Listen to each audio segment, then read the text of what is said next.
How dare you? Those words are not anger, they are heartbreak. Because I stand here not as a politician, not as a scientist, but as a child who has watched her dreams wither beneath the smoke of promises that were never kept.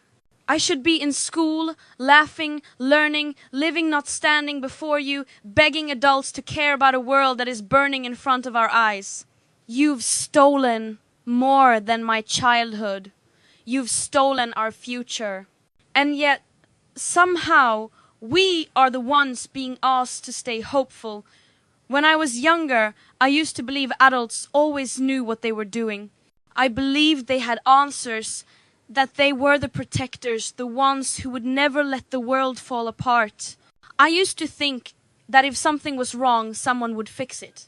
That's what we're taught as children, isn't it? To trust, to believe that the grown-ups, the governments, the leaders, they have everything under control. But as I grew older, I realized something that shattered me. I realized that the people we trusted most to protect us were the very ones letting us down. Not because they didn't know the truth, but because they chose not to face it. Because it was easier to look away than to act. Easier to promise change than to make it. You told us to dream big, to believe in the future, yet you've built that future on a foundation of lies. For decades, you've stood on stages, smiling for cameras, signing agreements, making pledges that sound noble but mean nothing. You talk about progress, but your progress is measured in profit, not in peace with the planet. You speak of growth while the earth is bleeding beneath your feet. Every promise you've made and broken is a wound on our generation. Every speech filled with empty words is a weight on our shoulders. You tell us you care about the future, yet every action screams the opposite.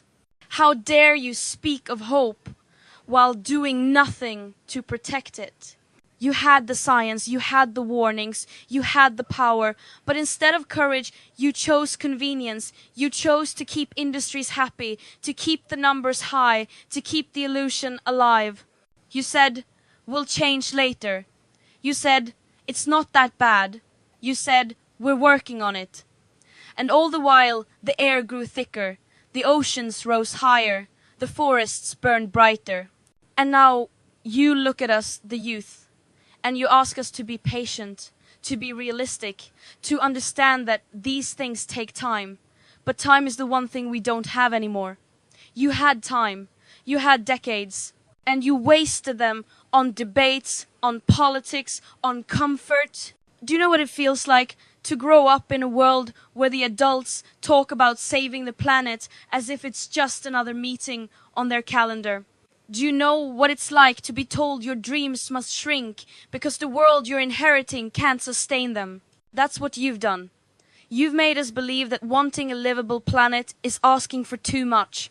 When I say you've stolen my dreams and my childhood, I don't say it lightly. I say it because every child deserves to imagine a tomorrow brighter than today. Yet, you've made our tomorrow smaller, darker, and uncertain. You've traded our innocence for your convenience. And what's worse is that many of you still pretend to be the heroes. You attend climate conferences and pose for photographs beside words like sustainability and green future, while behind closed doors you approve pipelines and oil deals. You call it compromise. We call it betrayal. Betrayal because you told us to believe in a world that you were quietly destroying. You told us to recycle while you invested in coal. You told us to plant trees while you deforested entire regions. You told us to care while you built systems that reward those who destroy. And still, we are called naive. We are told we don't understand how the world works. Maybe we don't, but maybe that's exactly the problem. Because the world you built works on greed, not on gratitude. On short-term gain, not long-term survival. You call us dreamers because we still believe We can fix what you broke, but that's not dreaming. That's surviving. When I look into the eyes of my generation, I see fear. But I also see anger, a righteous anger, born not of hatred, but of disappointment. Because we grew up believing in you. We believed that if people knew the truth, they would act. And yet here we are, decades after the first warnings, still begging for action that should have started before we were even born. You say, we're doing our best. But your best isn't good enough when the bar for survival is so low. You say, it's complicated. But it's not complicated. It's just uncomfortable. The planet doesn't need excuses. It needs honesty. It needs courage. It needs leaders who value life over legacy, action over applause. Every time you delay, every time you downplay, every time you choose comfort over courage, you betray the trust of millions of young people who are watching, waiting, and wondering if we'll even have a world left to fight for. And we will not forget. Because history will not remember your excuses, it will remember your choices. You have written your promises on paper, but we are writing your legacy in the air we breathe, in the heat we feel, in the silence of the species that no longer exist. This is what betrayal looks like, not a single act, but 1,000 moments of silence when you should have spoken, of inaction when you should have moved, of denial when you should have faced the truth. But here's what you may not understand. Betrayal doesn't end the story, it begins one.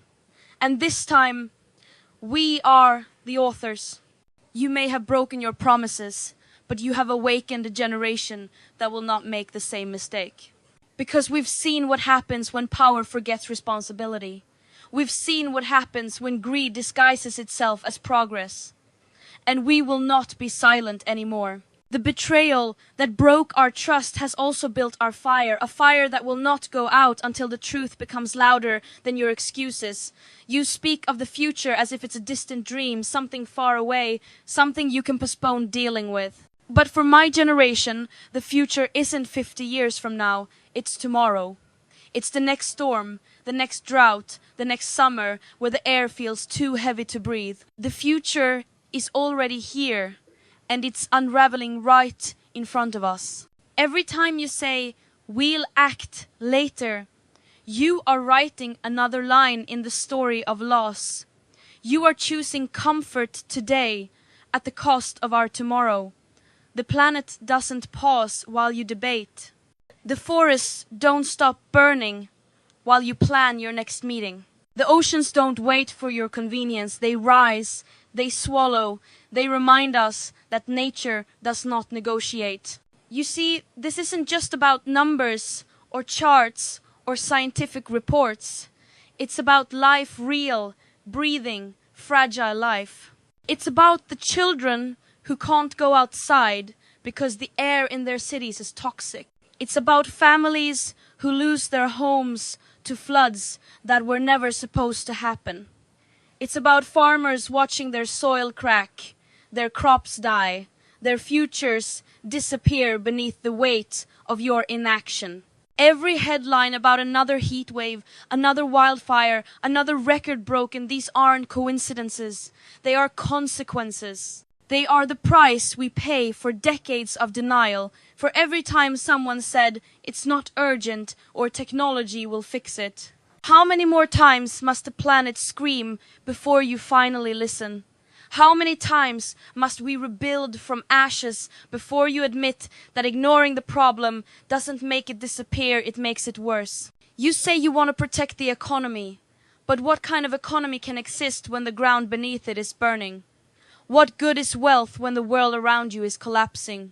The cost of ignoring the future is not measured in money, it's measured in lives, in species lost, in dreams that never get to live long enough to grow. You see, you've taught us to dream, to build, to innovate, to imagine. But what use are dreams if the planet that holds them is dying? What use are inventions when the air we breathe is poison? You've asked us to prepare for the future. Yet you're destroying the very foundation it depends on. And when young people stand up and speak, when we cry out for change, we are told to be less dramatic, to understand the complexities. But this is not drama, this is survival. You tell us we are too emotional, too idealistic, but maybe emotion is exactly what has been missing. Maybe the world needs to feel again to remember that behind every statistic is a human story, a beating heart, a family trying to live one more day in a world that's becoming harder to recognize. You've ignored the warnings, you've ignored the science, but perhaps the most tragic thing you've ignored is the human spirit, the belief that we could all live in balance with the planet that gave us life. You've traded that belief for convenience, for politics, for profit. And yet, no amount of profit can buy back what has been lost. I've met children who will never know what snow feels like. I've seen rivers that once gave life now suffocating under plastic. I've stood in forests where silence is the loudest sound because the birds are gone. This is not the future, this is now. And if this is what now looks like, can you imagine what's coming next? You keep telling us we're adapting. But adaptation is not the same as prevention. It's not courage to fix what you've broken after it's too late. It's desperation. Real courage is changing before you have no choice. Real leadership is acting not because it's popular, but because it's right. Every year you delay action, you steal another piece of time from those who come after you. You steal the simple joys, the ability to plan a future without fear, to raise a child without wondering what world they'll grow up in.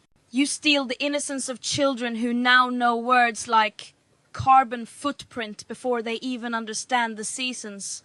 And yet, even after all this, you still act surprised, as if the storms are random, as if the floods are accidents, as if nature hasn't been warning us again and again in languages older than any of us. The earth has been crying out in droughts, in fires, in melting ice, but you've forgotten how to listen. You build walls and borders to protect yourselves, but there is no wall high enough to keep out a changing climate. You can't close your eyes to the rising sea. You can't silence the wind. You can't negotiate with a planet pushed to its limit.